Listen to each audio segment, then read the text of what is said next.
Kwa kweli nilikuwa kwenye moments ambayo kwanza nilikuwa sijifikiria, lakini nilimwambia tu Wise kwamba naomba uniandikie wimbo ambao unashukuru Mungu, yani wimbo ambao unahisi yani wimbo ambao unamshukuru Mungu, yani kumshukuru Mungu ni kwa namna yoyote ile. Kwa hiyo akaniambia sawa. Kuna kumbuka tulikuwa Bagamoyo.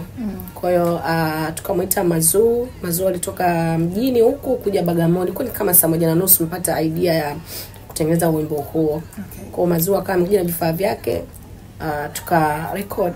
Okay. Yeah. Sawa. Na moja kati ya lines ambazo zinakubamba sana, mstari ambao unakubamba sana kwenye ngoma yako ni upi? Na ambao unaona kabisa huu mstari watu wengi wamepita nao.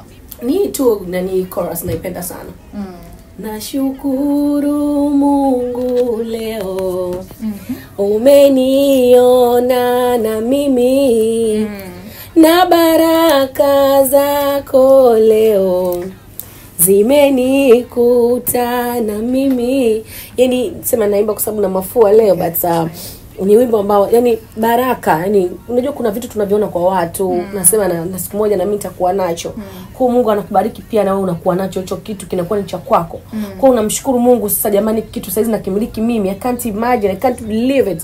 Unaamini kwamba Mungu yupo na anatenda, na unamshukuru Mungu kwa sababu amekutendea yale ambayo ulikuwa unayaona kwa watu, sasa unaya kwako mwenyewe. Yeah. Na kwako ni kitu gani ambacho ulikuwa unakiona kwa watu sasa hivi unakimiliki na unamshukuru Mungu kwa ajili ya hiyo?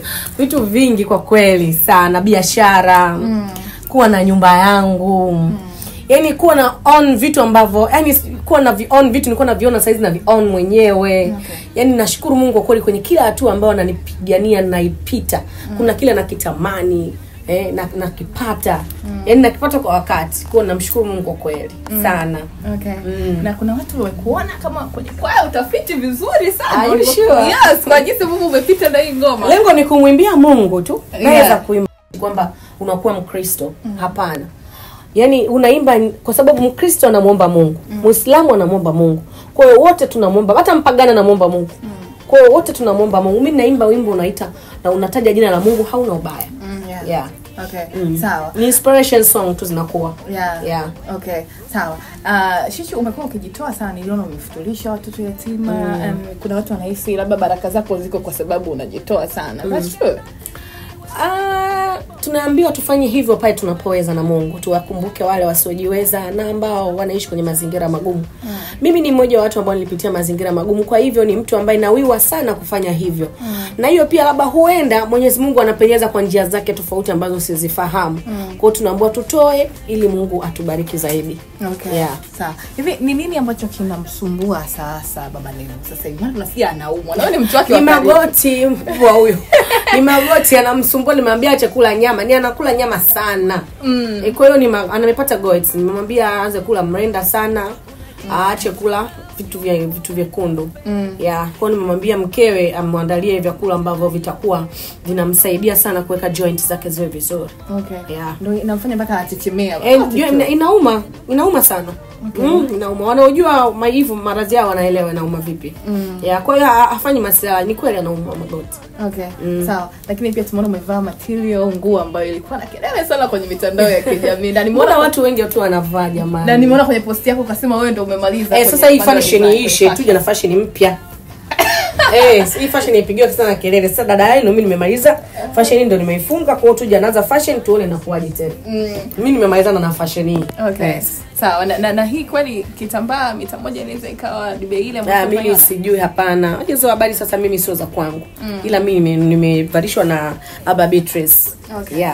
Sawa. Ambaye nimemtagi pale kwenye page yangu ya Instagram. Nadhani utaona anashona nguo za hivi nyingi pia. Tumeona. Na nikupongeza kwa sababu ni skati pia nimeona binti yako amekuwa mkubwa sana. Namshukuru Mungu kwa kweli sana. Lakini pia wewe ni msanii ambaye umefanikiwa kumprotect sana watoto wangu, sio kuwa protect. Kwa protect watoto wako sana. Wako wawili. Yaani kitu ambacho sasa hivi imekuwa ni ngumu kuona kwa wasanii wengine, kwa sababu hata watoto wao wadogo wanazidi kuonesha. Na sasa hivi ameshakuwa binti mkubwa. Unawezaje kuhandle? Nasimama kama mama na kumkabidhi Mungu malezi ya watoto wangu. Najitahidi sana kuongea nao. Mimi nikiwa huku ni Shisha, lakini nikirudi nyumbani mimi ni Mama Joyce, Mama Rahma. Okay. Kwa wanaelewa kwamba mama hataki hiki, mama msimamo wake ni hiki na hivi na hivi. Kwa hivyo hata wao wanaishi kwenye misingi ambayo mimi nimeipanga na wanaenda vizuri na Mungu anawasaidia alhamdulillah. Okay. Yeah. Una plan ya kuongeza mtoto mwingine? Maana nimeona promotion. Yes, sana. Wangapi sisi? Hata 2 kupatikana tu. Bado umri unadai. Wow. Okay. Wa kike wa kiume? Atakayekuja, lakini mimi natamani sana nipate watoto wa kiume. Kwa nini? Si watawatekea dada zao. Wow. Okay. Kwa hiyo Mungu akikujali watoto wa kiume nikiwa sasa na akili zangu timamu kama hivi atafurahi sana. Maana watoto sinizame wenyewe nikiwa mtoto. Okay. Yeah. Yeah. Hivi natamani utusaidie mabinti kwa sababu tunaona dada Shishi wewe ni mmoja kati ya msanii ambaye au mama niseme ambaye una uwezo wa kumove on kwa haraka, niseme hivyo, which kwa mabinti ni changamoto kutoka kwenye mahusiano na kumove on. Unafanyaje vipi? Yaani like umeachana na mtu na unaweza kumove on kuendelea na mambo yako. Unazingatia nini hapo? Tusaidie sisi. Yeah. Amna, yani unapojua tu mtu kama anakufanyia mambo mengi mabaya ambayo unakuwa unaona, unajua moyo unakuwa unavuja. Si ndio? Unavuja damu. Mwisho damu ile inakauka.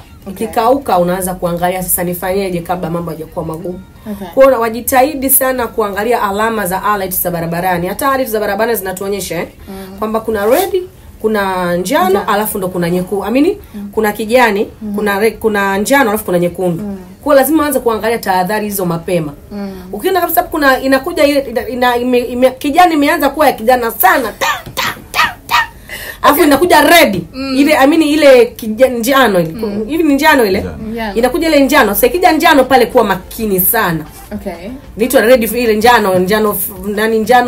njano flag mbaya. Okay. Kwa kabla hujaenda kwenye red, angalia hapo kwenye njano. Kwenye njano. Kabla hujaenda kupata matatizo. Okay. Kwa hiyo unatakiwa kufanya maamuzi ukiwa ndani. Ukiwa ndani yake, yani ukiwa unafanya maamuzi, yani sije ukatoka wajuta, fanya maamuzi kabisa. Na ujiridhishe kwamba natoka sitorudi kweli? Natoka huyu mtu nimemchoka kweli? Natoka yani lazima uangalie, usikimbie kutoka. Ila lazima uwe umejipanga. Okay. Na lazima ujipange. Na uwe na insurance. Kama you are not sure. Baki.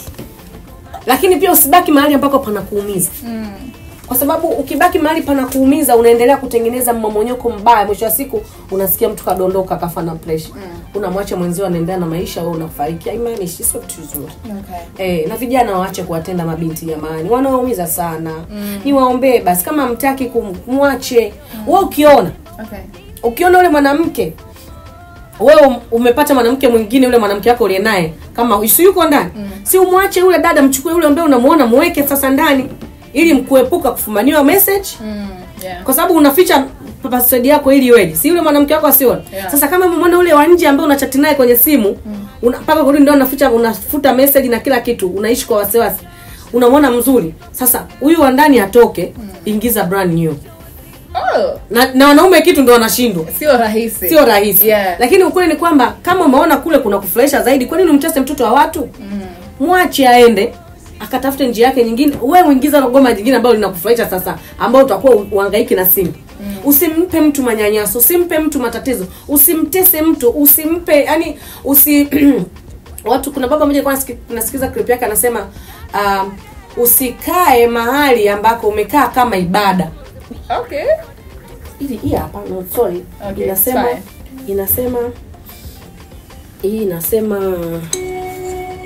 sorry jamani. Sawa. Inatakiwa iwajenge. Yeah. Inasema hivi. Inasema adui yako mkubwa sio yule anayekutukana, ila ni yule ambaye anakupotezea muda. Yaani adui yako, unaweza kukutana na mtu anakutukana na kuchamba, lakini adui huyo sio adui yako. Adui yako ni yule ambaye uko naye, ambaye anakupotezea muda wako bila wewe kukuambia kwamba muda unaenda, wewe unakaa tu. Subiri hata unajua kwanza nimeenda kanisani, nimefanya ibada, nitaondoka nitarudi nyumbani. Lakini uko na mtu unaishi naye, anakupotezea muda, hakuoi ya kufanya chochote. Wewe ni mtu ambaye anakupotezea muda. Huyo ni adui mkubwa sana. Okay. Kwa hiyo watu tuangalie namna ya kupotezewa muda. Yeah. Muda ukipotea, muda tena haurudi nyuma. Unajikuta hapo umezeeka. Yeye tena anaenda kutafuta binti Kigori wenzangu, ila mimi nakutafuta na malizana. Thank you. Haya jamani.